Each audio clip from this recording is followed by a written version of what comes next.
will declare martial law. Subukan ninyo ako, talagang tetelesin ko kayo. Those are just words. Do not believe what he says. All I know is his heart is right. He will die for his country. Dito sa bahay, merong kakilala ang nanay ko na nagpunta dito. Nagsabi sa kanya meron daw siyang gustong sabihin sa nanay. Pero alam ng nanay ko na yung babaeng yun is psychic.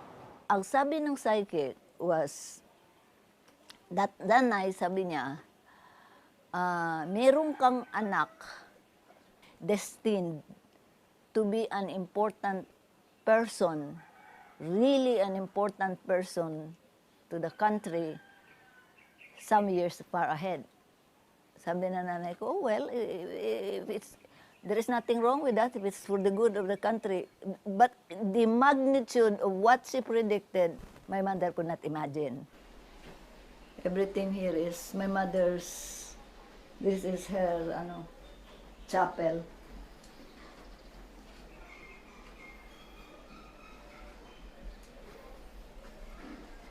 Itong infant Jesus of Praga in the Catholic tradition is miraculous, parang Nazareno, the Black Nazareno sa Maynila na kinakaguluhan ng tao. Except, ito puti. Ang katapangan niya, nakuha niya sa nanay ko, from the Rowas. Ang tatay ko is really a very principled man. The genius or the brilliance of his son, Rodrigo, got it. He got it right. Nakuha niya yan. Rodrigo does not believe even in predestination. Okay? So, wala yan sa kanya. That knowledge was only between me and my mother and that lady who told her about that. Ito, pinadala ng bahay ni Mayor kasi wala na daw siya mapaglagyan sa bahay niya. Sabi niya, dalahin mo dun sa bahay ng nanay ko.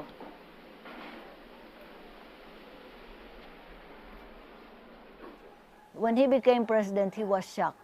So he was just saying na talagang ginusto na daw ng, badlis daw ng palad niya. It is his destiny. By virtue of the powers vested in me by the Constitution and by law, I had to declare martial law in the Mindanao group of islands for a period not exceeding 60 days. Effective as of May 23, 2017. The privilege of the writ of habeas corpus is likewise suspended in the opposite area for the duration of martial law. Government may consider the covered areas of martial law in the event that members of the Maute Group and other ISIS-affiliated terrorists seek sanctuary or expand their terroristic activities in the Visayas and Mindanao. In all decisions and actions, let me assure you that primordial concern is the safety and welfare of our people. It is our constitutional mandate to enforce the law and provide security. It is our constitutional duty to ensure that every family, every community, all Filipinos are assured to live in peace and harmony. We will stay true to our mandate and duty. This I can assure everyone. Thank you and good afternoon, and I am ready to answer the questions from media. Janeline Kabiling of the Manila Bulletin. Good afternoon, Mr. President. Sir, may we know why you decided to declare martial law in the entire Mindanao, not just Marawi City? Has the government monitored any threats of ISIS in other parts of the country? There should be no singularization of this mandate. You know, there was the siege in Mindanao, resulting in the destructions of lives and properties. There have been a series of bombings, and all terroristic activities of every kind, every criminal acts committed in the southern part of our country. Remember that Davao City was also a victim of a bombing several months ago. All of these and other things, government decided to just remain tolerant, not oblivious to the terrorist act, but there has been suggestion in the past that they declare martial law, and even some senators, which I cannot mention now, urged me to do it. But I said that there has to be a very compelling reason to do it. And what is that compelling reason? You must remember that earlier, and even in the my first command conference, and the military and the police, alam nila. Sabi ko, I made a projection, not a prediction, that one of these days, the hardest thing to deal with would be the arrival of ISIS in our country. And it has come to pass that there is really war going on and street fighting in Marawi itself. I do not know how many buildings were destroyed. Pero yung chief of police ng Malabang, he was in Marawi City. Pag-uwi niya, going back home, he was stopped by a checkpoint that was manned by the terrorists. And I think they were decapitated right there and then. These things government cannot allow. It is an open defiance and the violence, the atrocities continue. Government must put an end to this. I cannot gamble with ISIS because they are everywhere. And you know what is happening, or you must be very aware of what happened in the Middle East.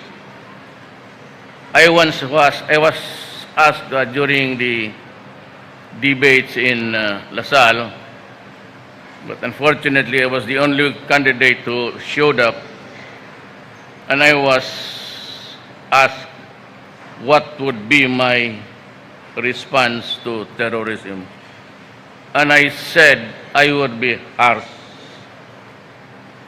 and harsh in enforcing the law. Just a few days ago, and in the past months, I have always said, do not force my hand into it.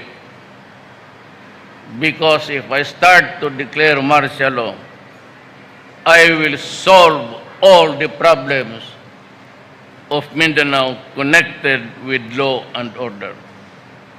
As president, if I cannot confront them, I will resign. If I am incompetent and incapable of keeping order in this country, let me step down and give the job to somebody else. But I will deal with the problem as it is. Most of you were witnesses many years ago when President Marcos declared martial law. It will be solely between the commander-in-chief and the armed forces and the police. But I will assure you that I am not willing to allow abuses.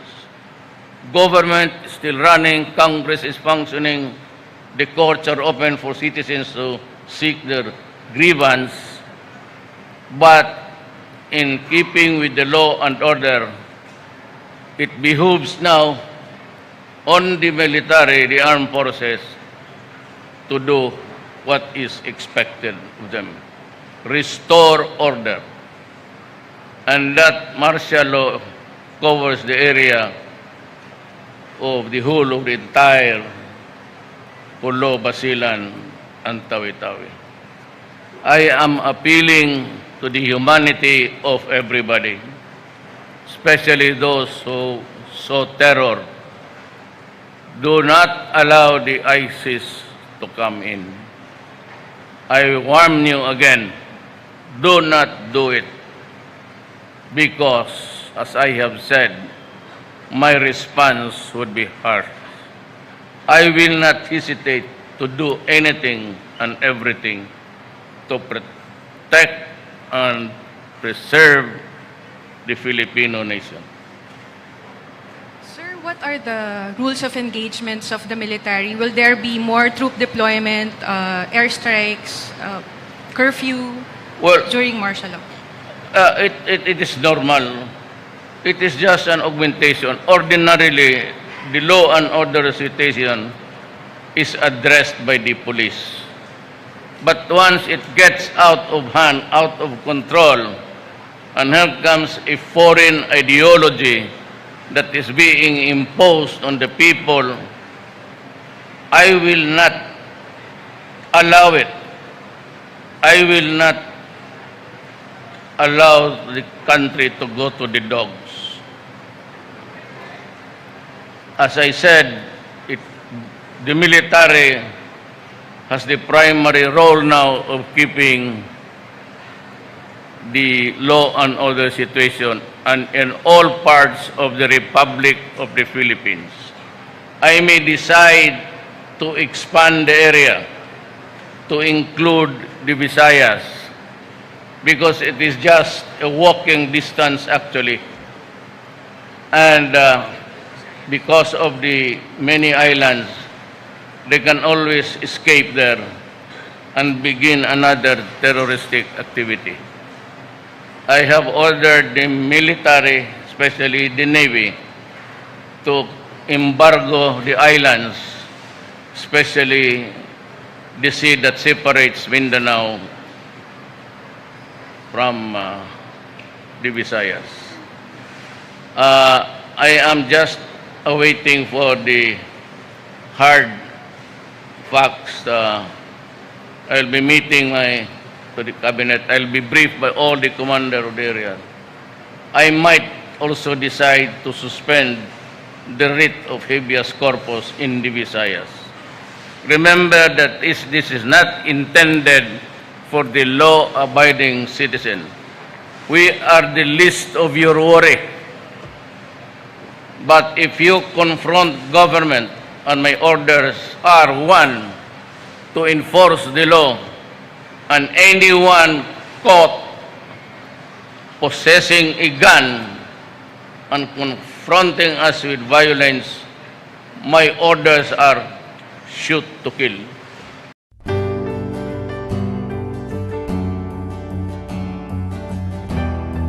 Ako, my office, my term, is only, it begins and ends with public interest only. Gaano man kaganda ang iyong hangarin, merong malagim na balakin na ika'y patalsikin.